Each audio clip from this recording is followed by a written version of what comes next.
तो गाइस इस वीडियो में हम बात करने वाले हैं बिग बैश लीग के अगले मैच की, जो कि होने वाला है मेलबर्न स्टार और सिडनी सिक्सर्स के बीच में।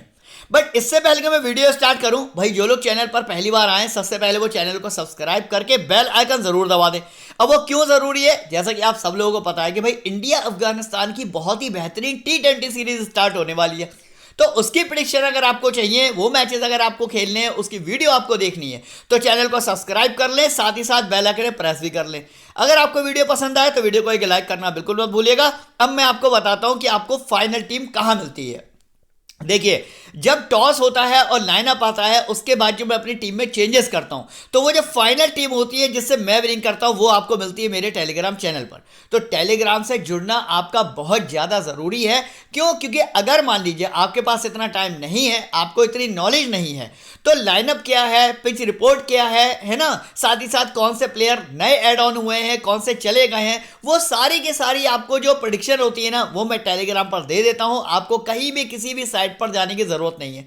तो टेलीग्राम से जुड़ना आपका बहुत ज़्यादा ज़रूरी है। साथ ही साथ जिन लोगों ने अभी तक मेरी इस वीडियो को नहीं देखा है, जिसमें मैंने ये बहुत अच्छे से आपको एक्सप्लेन किया है कि भाई कैप्टन और वाइस कैप्टन किसी भी टीम के कैसे चूज करने चाहिए, चाहे वो इंटरनेशनल मैच हो, चाहे वो कोई भी लीग हो, तो आपको क्या करना है, मेरी वीडियो के डिस्क्रिप्शन में जाना है, वहां पर आपको इस वीडियो का लिंक मिल जाएगा। तो अभी के अभी इस वीडियो को एक बार जरूर देखें, आपके बहुत ज्यादा काम आने वाली है। अब स्टार्ट करते हैं आज के मैच के प्रेडिक्शन को। तो भाई मैच होने वाला है मेलबर्न स्टार और सिडनी सिक्सर्स के बीच में। 23वें नंबर का मैच है, दोपहर को 1:45 पे स्टार्ट होगा। सबसे पहले बात होगी यहां पर वेन्यू की। तो मेलबर्न क्रिकेट ग्राउंड मेलबर्न में ये वाला मैच होने वाला है। सबसे पहले हम बात करेंगे पिच रिपोर्ट की। तो पिच रिपोर्ट की अगर मैं बात करूं तो वेल बैलेंस्ड पिच है। अब बैलेंस्ड पिच क्या होती है आपको अच्छी तरीके से पता होगा। जिस ग्राउंड पर बल्लेबाजों को, पेसर्स को और स्पिनर्स को, तीनों को बराबर का एडवांटेज मिलता है, उसको कहते हैं हम बैलेंस पिच। और ये पिच कुछ इसी तरीके की है, यानी कि यहां पर अगर कोई कंसिस्टेंट बल्लेबाज है, अगर कोई इनफॉर्म बल्लेबाज है, तो वही रन बनाएगा। ऐसा नहीं है हर बल्लेबाज यहां पर रन बना देगा। पहला पॉइंट तो ये निकल कर आ गया। दूसरी बात ये कि पेसर्स हमेशा गेम में यहां पर इन्वॉल्व रहते हैं। पेसर्स को यहां पर अच्छे खासे विकेट मिलते हैं, ये बात बिल्कुल ठीक है। साथ ही साथ यहां पर विकेट स्पिनर्स को भी मिलते हैं, लेकिन मैं आपको बता दूं स्पिनर्स यहां पर सेकंड इनिंग में ज्यादा इंपॉर्टेंट होते हैं। लेकिन अगर यानी कि अगर दोनों टीमों के बीच में मैच हो रहा है ना, तो उनमें से जब टॉस होगा तो आपको यह देखना पड़ेगा कौन सी टीम जो है वो सेकेंड इनिंग में बॉलिंग करने आ रही है। तो जो भी टीम सेकंड इनिंग में बॉलिंग करने आएगी, उसके जो भी स्पिनर्स होंगे, ये आपको काफी ज्यादा इंपॉर्टेंट साबित होंगे। ये हो गई आज की पिच रिपोर्ट। अब बात करेंगे हम कुछ इसी ग्राउंड पर हुए लेटेस्ट रिसेंट मैच, तो आपको पिच रिपोर्ट और ज्यादा क्लियर हो जाएगी। यहां पर मेलबर्न रेनेगेड्स ने 97 का स्कोर किया, पेसर्स को 4 मिले थे, स्पिनर्स को 5 मिल गए थे। यहां पर 101 का स्कोर हुआ, पेसर्स को 8 मिले थे, स्पिनर्स को 5 मिल गए थे। यहां पर 119 का स्कोर हुआ, पेसर्स को 4 मिले, स्पिनर्स को 9 मिले। यहां पर 159 का स्कोर हुआ, पेसर्स को 9 मिले, स्पिनर्स को 4 मिले। अब आपने एक चीज देखी यहां पर, अगर आप यहां पे स्कोर देखोगे 108, 159, 119, 101, 97, तो आप देख रहे हो कि यहां पर स्कोर ज्यादा नहीं बनता है। तो वही मैं आपको समझाना चाह रहा हूं कि बल्लेबाज सिर्फ वही यहां पर परफॉर्म करेंगे जो इनफॉर्म होंगे, है ना, सिर्फ वही बल्लेबाज यहां पर परफॉर्म करेंगे। अदरवाइज आज बल्लेबाजों का तो गेम ही नहीं है। जो भी गेम है, मान के चलिए कि वो ऑलराउंडर, पेसर और स्पिनर्स, बस इन तीन ही का गेम है। तो टीम किस तरीके से बनानी है ये मैं आपको आगे बताऊंगा। पहले हम देख लेते हैं दोनों टीमों की हेड टू हेड परफॉर्मेंस क्या कह रही है। अब देखिए, अगर ऑफिशियली रिपोर्ट देखी जाए तो सिडनी सिक्सर्स ने 13 बार और मेलबर्न स्टार ने मात्र 8 बार ही हराया। लेकिन अगर हम करंट परफॉर्मेंस देखेंगे दोनों टीमों की, है ना, यानी कि अगर मेलबर्न स्टार की बात करें तो भैया शुरुआती दौर में उतना अच्छा परफॉर्मेंस नहीं थी इनकी। लेकिन अभी अगर हम बात करें तो लास्ट के तकरीबन 4 मैच लगातार जीतती हुई आ रही है। वहीं अगर मैं बात करूंगा सिडनी सिक्सर्स की, जो कि लास्ट सीजन काफी ज्यादा मजबूत टीम रह चुकी है, इस सीजन में इनकी परफॉर्मेंस खराब हो चुकी है। सिडनी सिक्सर्स अपने लास्ट के 5 में से ना 2 मैच हारती हुई आ रही है और 1 मैच नो रिजल्ट हो गया था। और मुझे लगता है अगर ये मैच हो जाता तो ये भी हार जाती, यानी कि 2 ही मैच हारी है, 3 मैच आप मान के चलिए हार के चल रही है। तो अब आज की डेट में अगर हम मजबूत टीम आकेंगे ना, तो वो मेलबर्न स्टार होने वाली है और सिडनी सिक्सर्स को हम एज ए कमजोर टीम यहां पर फॉलो करने वाले हैं। बात करेंगे दोनों टीमों की प्लेइंग 11 की। तो मेलबर्न स्टार की अगर बात करूं, फ्रेजर रोजर के साथ डी लॉरेंस आपको ओपनिंग करते हुए देखेंगे। इसके बाद ऑलराउंडर कैटेगरी से बीयू वेस्टर आएंगे, फिर मैक्सवेल है, स्टोनिस है, कार्टराइट है, हार्पर है, इमाद वसीम है, कल्टर नायल, जो कि लास्ट मैच में ही जिन्होंने डेब्यू किया है, ये आज भी आपको खेलते हुए देखेंगे। जोएल पेरिस या स्टिकटी, अब कहने को दोनों में से एक ही खेलेगा, लेकिन मेरे हिसाब से अगर मैं आपको बताऊं तो यहां पर जोएल पेरिस को खेलना चाहिए। उसकी भी एक लॉजिकल वजह है। लॉजिकल वजह है righty righty righty righty righty righty righty, यानी कि एक बल्लेबाज कुर्टिस पैटरसन को छोड़कर बाकी के सारे बल्लेबाज राइटी हैं। तो ऐसे में लेफ्ट आर्म पेसर बहुत ज्यादा इंपॉर्टेंट बन जाता है ना। और इनकी टीम में ये एक इकलौता ही लेफ्ट आर्म पेसर है। तो अगर जोएल पेरिस नहीं खेला तो इनको विकेट गिराने में बहुत ज्यादा दिक्कत होने वाली है, इस बात का ध्यान रखिएगा। तो करना क्या है, जोएल पेरिस मुझे लगता है अगर खेलेगा तो सबसे ज्यादा मोस्ट इंपॉर्टेंट फैक्टर ये आज के मैच का बनने वाला है, इस बात का भी ध्यान रखिएगा। अब बात करूंगा यहां पर सिडनी सिक्सर्स के प्लेइंग 11 की। जोश फिलिपी के साथ आपको जेम्स विंसी ओपनिंग करते हुए दिखेंगे। इसके बाद पीटरसन है, हेनरी क्यू है, जॉर्डन सिल्क है, टॉम करन है, एडवर्ड है, सीन एबॉर्ड है, देवर्शेज है, स्टीवो किफी है, जैक्सन बर्ड है या फिर मर्फी। और इनमें से भी मैं आपको बता दूं जैक्सन बर्ड के खेलने के ज्यादा चांसेस है। उसकी भी दो वजह है। पहली वजह क्या है, पहली वजह यह है, अब आप देखो यहां पर लेफ्टी कितने हैं, यहां पर सिर्फ एक लेफ्टी है, इमाद वसीम, हालांकि जिनकी बैटिंग काफी ज्यादा नीचे आ रही है और जिनकी बैटिंग आना ना आना अभी संभव भी नहीं है। लेकिन उससे भी ज्यादा इंपॉर्टेंट फैक्टर यह है कि भाई जैक्सन बर्ड की फॉर्म बहुत अच्छी चल रही है। अगर आप रिसेंट के मैच उठा के देखोगे ना तो जैक्सन बर्ड ऑलमोस्ट हर मैच में विकेट निकाल के दे रहे हैं, है ना। वहीं अगर मैं बात करूंगा टोड मर्फी की, एक दो मैच इन्होंने खिलाए थे लेकिन उतनी अच्छी परफॉर्मेंस थी नहीं, तो मेरे हिसाब से यहां पर जैक्सन बर्ड को ही खेलना चाहिए। आगे बात करूंगा अब यहां पर प्लेयर वाइज एनालिसिस की, ये आपको सुनना बहुत ज्यादा जरूरी है। इसके बिहाफ पर ही हम ये डिसाइड करेंगे कि किस प्लेयर को लेना है और किसको छोड़ना है आज के मैच में। सैम हार्पर की अगर बात करूं, बिल्कुल बुरी तरीके से फ्लॉप है, 7वें नंबर पर बैटिंग आएगी, आसानी से आंख बंद करके छोड़ दो, कुछ सोचना ही नहीं है। यानी कि एक ही चॉइस आपके पास बचते हैं, जोश फिलिपी। अब ये रन बनाए या ना बनाए, लेकिन 99% जनता की टीम में स्मॉल लीग में जोश फिलिपी होने वाला है। ऑब्वियसली आपको भी ये रखना पड़ेगा। आगे बात करेंगे अब यहाँ पर बैटिंग सेक्शन के मेलबर्न स्टार से। फ्रेजर रोजर की अगर बात करूं, प्लेयर अच्छे हैं, कंसिस्टेंट भी हैं, लेकिन दिक्कत बस वही है, मैं आपको हर मैच में एक ही बात बोलता हूं, 20-21 वाली लाइन इन्होंने पकड़ रखी है। इससे ऊपर का स्कोर इनसे नहीं बनता। माना कि लास्ट वाले मैच में सडन 42 रन का स्कोर इन्होंने कर दिया था, नाबाद रहे थे, लेकिन एक एक पॉइंट ध्यान से सुनना, आज की पिच जो है ना वो मतलब वहां पर रन नहीं बनते, बहुत ही मुश्किल है आज की पिच पे रन बनाना। और इसीलिए मैं आपको बोल रहा हूं कि टॉम फ्रेजर रोजर को बिल्कुल ड्रॉप करके जाओ, क्योंकि अगर इसने रन बनाए भी तो या तो वही 15-20 की लाइन में बनाने वाला है, या हो सकता है कि उससे भी पहले आउट हो जाए। इजीली यहां पर ड्रॉप करके जाओ। अब बात करूंगा यहां पर डी लॉरेंस की, बहुत बहुत ही ज्यादा इंपॉर्टेंट बल्लेबाज हैं, बल्कि मान के चलो आज के 22 खिलाड़ियों में अगर कोई सबसे ज्यादा इंपॉर्टेंट बल्लेबाज है जिसका आपकी टीम में होना जरूरी ही जरूरी है तो वो डैन लॉरेंस है। क्यों है, दो वजह हैं। पहली बात, ओपनिंग पे आने वाले बल्लेबाज है, इनफॉर्म बल्लेबाज है, लास्ट मैच में 50 रन का स्कोर करके आया, और इससे पहले वाले मैच में उसने 7 रन भले ही बनाए लेकिन 2 विकेट भी निकाले।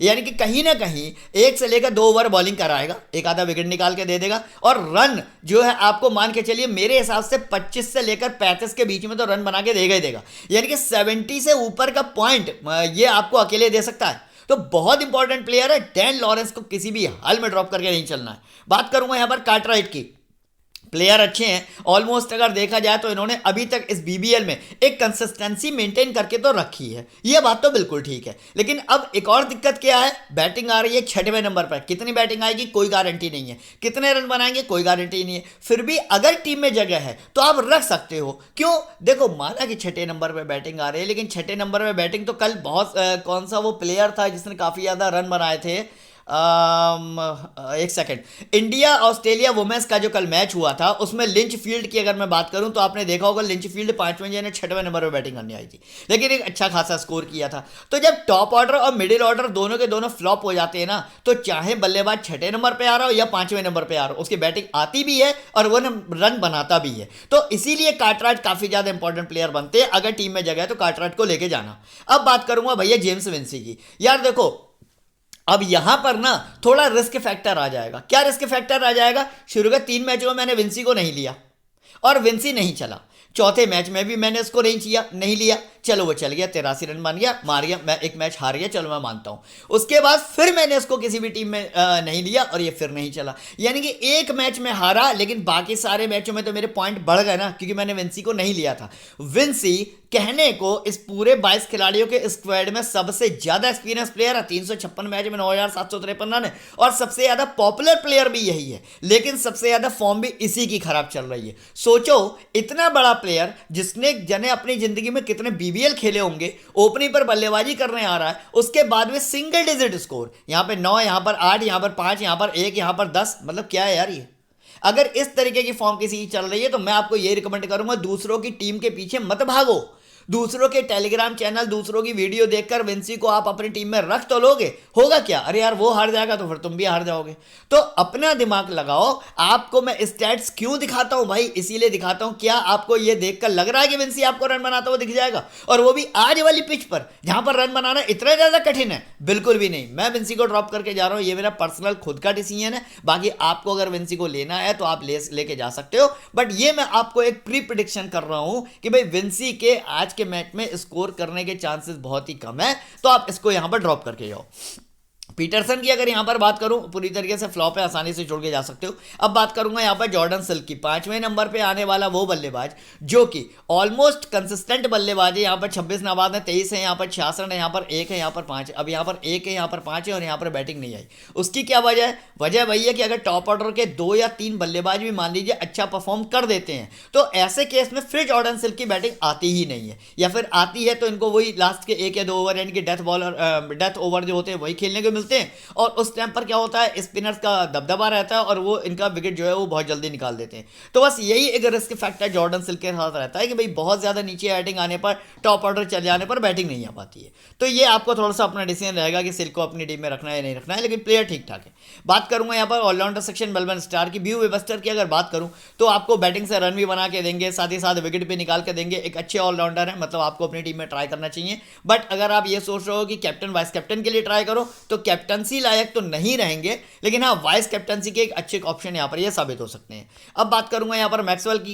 मैक्सवेल तो जैसे कि आप जानते हैं कि ऑस्ट्रेलिया के इंटरनेशनल टीम का सबसे ज़्यादा मजबूत ऑलराउंडर है, साथ ही साथ बैटिंग और बॉलिंग दोनों परफॉर्मेंस बहुत बढ़िया चल रही है, और हर मैच में आपको एक अच्छा खासा स्कोर करके दे रहा है। मान के चलिए कि 99% जनता का कैप्टन आज फिर से यही होने वाला है, तो मैक्सवेल को तो आपको अपनी टीम में रख के जाना ही जाना है। बल्कि सबसे सुरक्षित, सबसे सेफ मटेरियल अगर कैप्टन का कोई है तो फिर वो मैक्सवेल है, इसको तो आपको अपनी टीम में रखना ही रखना है। अब बात करूंगा यहां पर स्टोनिस की। मैं स्टार्टिंग से आपके बोल रहा हूं कि स्टोनिस की फॉर्म अच्छी नहीं चल रही है, नहीं चल रही है, नहीं चल रही है ना। लेकिन वही बात है कि स्टोनिस ऐसा प्लेयर है जो कि कभी भी किसी मैच में बड़ा स्कोर कर सकता है, यानी कि एक आधा विकेट निकाल के दे सकता है, जैसे कि इसने 2 मैचों में निकाला, या किसी मैच में बड़ा स्कोर भी कर सकता है, जैसे लास्ट वाले मैच में 55 नाबाद बनाए।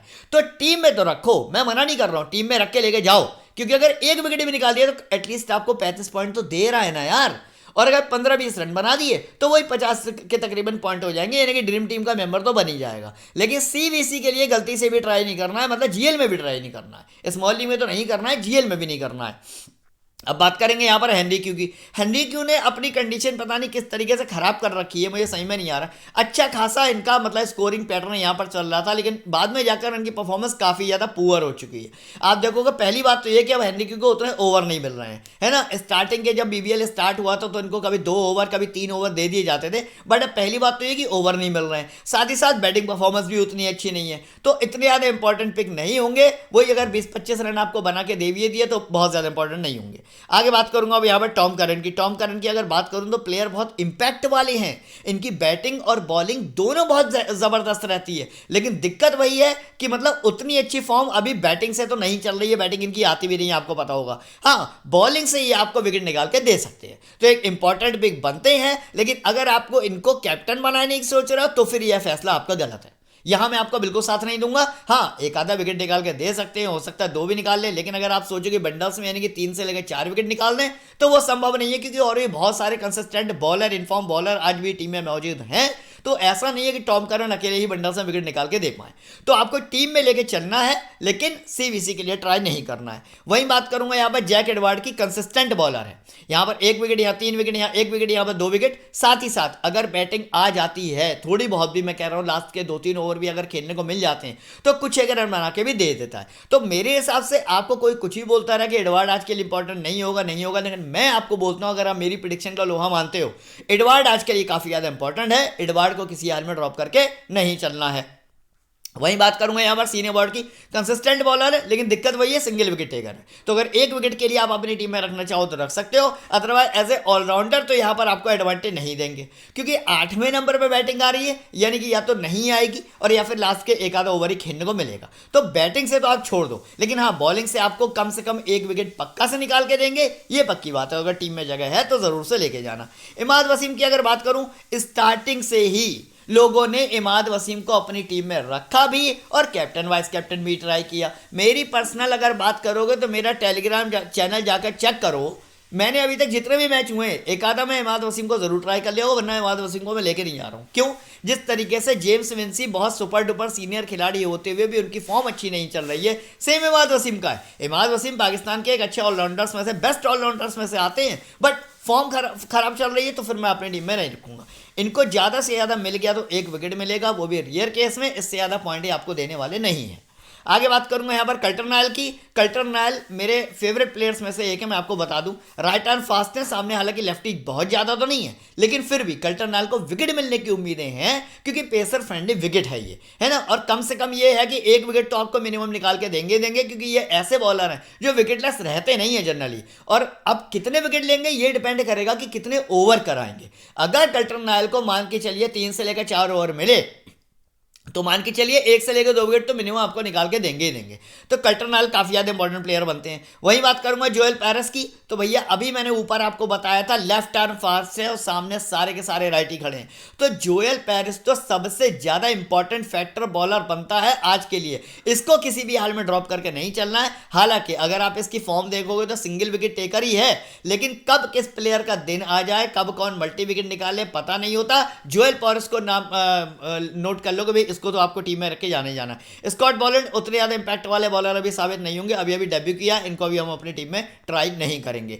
देवाशीष की बात करूं, स्टार्टिंग में जो इनकी फॉर्म थी, हालांकि वो फॉर्म इन्होंने मेंटेन करके नहीं रखी। मैंने कई सारे मैचेस में यहां पर और यहां पे 3रे और 4थे नंबर के मैच में बंदे को वीसी के लिए ट्राई किया, बट जब मैंने देखा कि हाँ भाई इसकी अब वो वाली फॉर्म नहीं दिख रही है जो शुरुआती के मैचों में थी, तो फिर मैंने इसको वीसी के लिए ट्राई करना बंद कर दिया। तो आपको भी देवाशीष को अपनी टीम में लेके जाना है, क्योंकि विकेट टेकर है, हाई विकेट टेकर है, विकेट आपको पक्का से निकाल के देगा, लेकिन सीवीसी के लिए किसी भी हाल में ट्राई नहीं करना है। स्टीवो किफी को आप ड्रॉप कर सकते हो। Jackson Bird must have pick आपका होना चाहिए। उसकी क्या वजह है? राइट आर्म फास्ट है, पेसर फ्रेंडली विकेट है, साथ ही साथ फॉर्म बहुत जबरदस्त चल रही है। यहां पर 1 विकेट, यहां पर 1 विकेट, यहां पर 2 विकेट, यहां पर 2 विकेट, यहां पर 2 विकेट।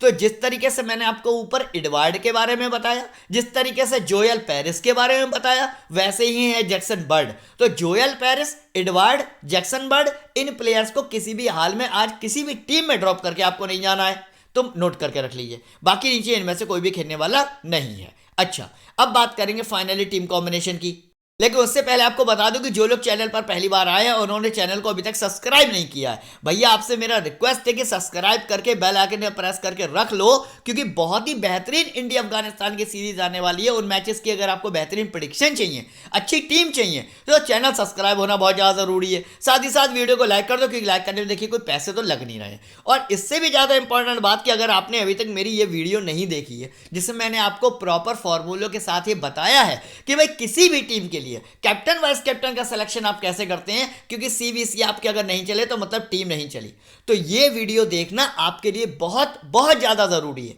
तो जिन लोगों ने अभी तक मेरी ये वीडियो नहीं देखी है, वीडियो के डिस्क्रिप्शन में भी आपको मेरा लिंक मिल जाएगा, चैनल ओपन करोगे वहां पर भी आपको लिंक मिल जाएगा, और इस वीडियो के कार्ड में भी मैं आपको इस वाली वीडियो का लिंक दे दूंगा।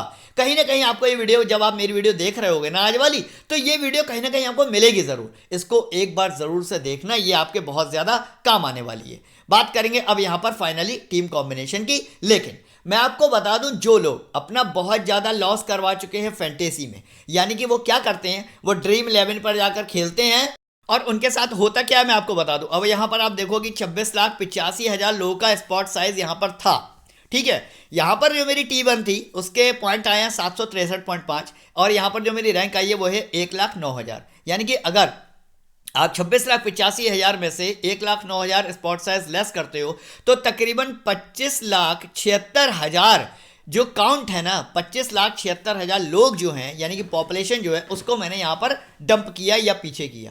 उसके बाद भी जो यहाँ से मेरे को कंपनी प्रॉफिट मिला वो कितना मिला, मात्र 10 रुपये, यानी कि 49 रुपीज़ लगाकर यहाँ पर 59 रुपीज़ यहाँ पर अगर मेरे पास आ रहे हैं, यानी कि यहाँ पर सिर्फ 10 रुपये का ही यहाँ पर प्रॉफिट हुआ।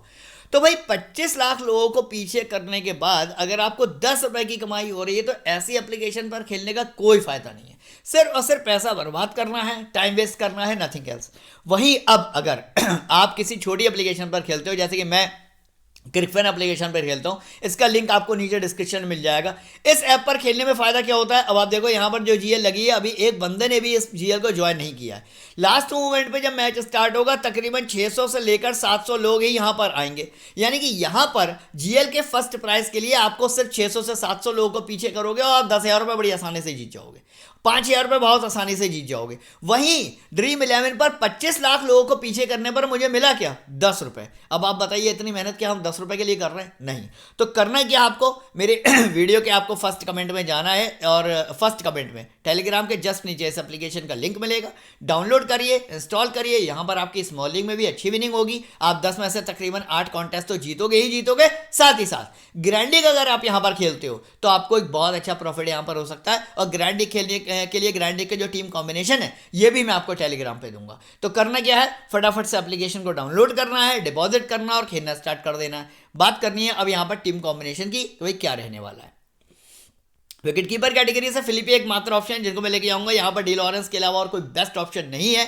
विंसी को मैं ड्रॉप करके जा रहा हूँ, ये मेरा पर्सनल खुद का डिसीजन है। मैक्सवेल, वेबस्टर, एडवर्ड, इनको मैं लेके जाऊंगा। स्टोन्स को अपनी टीम में आपको रख के जाना ही पड़ेगा, ये हमारी मजबूरी है, किसी भी टाइम पर कुछ ना कुछ अच्छा कर सकते हैं। जोएल पेरिस, इसके बाद देवर्शिस, जैक्सन बर्ड, इसके बाद यहाँ पर कल्टर नायल को अपनी टीम में रखे जाएंगे और इसके बाद यहाँ पर और कोई भी ऐसा कोई खासा प्लेयर है नहीं। सीन अवार्ड को चाहो तो आप अपनी टीम में रख सकते हो, वैसा सिंगल विकेट टेकर है। Captain vice captain Maxwell super बढ़िया चॉइस है। वेबस्टर को आप यहाँ पर वाइस कैप्टन बना सकते हो, एडवर्ड को आप यहाँ पर वाइस कैप्टन बना सकते हो। साथ ही साथ यहाँ पर आप बॉलिंग सेक्शन से जैक्सन बर्ड को भी बना सकते हो जो कि मल्टी विकेट टेकर है। तो यहाँ पर जैक्सन बर्ड, जे एडवर्ड, वेबस्टर, 3 अच्छी चॉइस है। फिलहाल मैं एडवर्ड को अपनी टीम में लेके जा रहा हूँ वाइस कैप्टन की तरह, और टीम का जो प्रीव्यू होने वाला है वो क्या होने वाला है ये मैं आपको दिखा देता हूँ। हालांकि ये मेरी फाइनल टीम नहीं है, इसमें कुछ ना कुछ चेंजेस तो यहाँ पर करने पड़ेंगे, क्योंकि जब पिच रिपोर्ट आएगी तो उसके अकॉर्डिंग हम देखेंगे कि क्या यहाँ पर हमें फ्रेजर रोजर को या जॉर्डन सिल्क को टीम में रखना है या नहीं। वाइस कैप्टन हमें एडवर्ड को बनाना है, वाइस कैप्टन वेबस्टर को बनाना है या वाइस कैप्टन जैक्सन बर्ड को बनाना है, ये भी मैं डिसाइड करूंगा फाइनल टॉस के टाइम पर। यानी कि अभी भी ये टीम कंप्लीट नहीं है। वाइस कैप्टन के 1, 2, 3 बेहतरीन ऑप्शन है, इनमें से कौन होगा वाइस कैप्टन ये हम डिसाइड करेंगे, या फिर डी लॉरेंस हो जाएगा। तो ये सारी चीज़ें जो है ना टॉस के टाइम पे डिसाइड होंगी। तो फाइनल टीम मैं आपको टेलीग्राम पे ही दूंगा। जो लोग अभी तक टेलीग्राम से नहीं जुड़े हो फटाफट से आकर टेलीग्राम से जुड़ जाओ, जिससे कि फाइनल टीम भी मिल जाए और ग्रैंड लीग के कॉम्बिनेशन भी मिल जाए। तो चलिए इसी के साथ इस वीडियो को फिनिश करेंगे, मिलेंगे कल अब एक नए मैच की नई वीडियो में। तब तक वीडियो देखने का बहुत बहुत धन्यवाद।